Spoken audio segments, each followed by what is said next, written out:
tume hii itakapokabidhiwa makabrasha kufanyia kazi, watakabidhiwa na hadidu za rejea za kwenda kuziangalia wakati wanafanya kazi yao.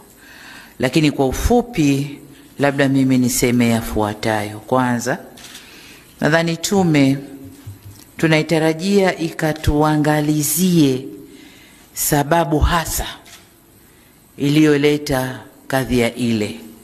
Sababu hasa ni nini? Kiini cha tatizo ni nini?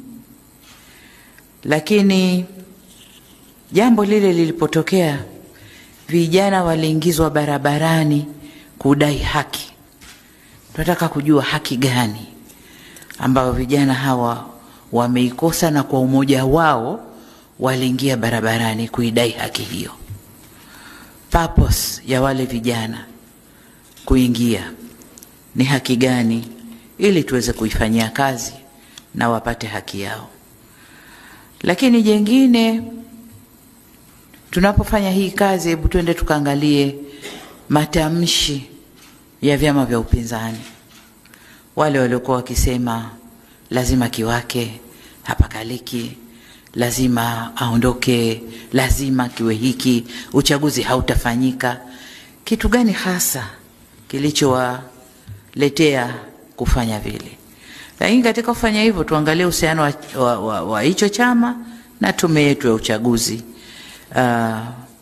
Uhusiano wao ulikuwaje katika kipindi hicho mpaka ikawapelekea waseme maneno yale. Lakini jingine, tuangalie role bali ya vyama vya siasa vilivyoingia kwenye huo mgogoro, NGO zetu za ndani na za nje. Tunaambiwa kwamba vijana wale walioingia kudai haki walilipwa fedha kwanza ndio wakaingia barabarani, na wengi wao waliingia barabarani kuendana na hizo fedha walizopewa. Je, fedha zilitoka wapi? Zilitoka wapi? Kwa hiyo haya tukaangalie NGO za ndani na nje wamechangia nini kwenye mambo haya. Lakini niseme hata kama kulikuwa na changamoto baina ya tume na vyama vya siasa, msajili na vyama vya siasa, serikali na vyama vya siasa, je, hakukuwa na njia nyingine nzuri zaidi?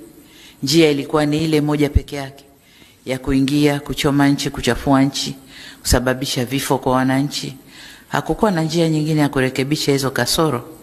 Hebu tuendeni tukaangalie pia. Lakini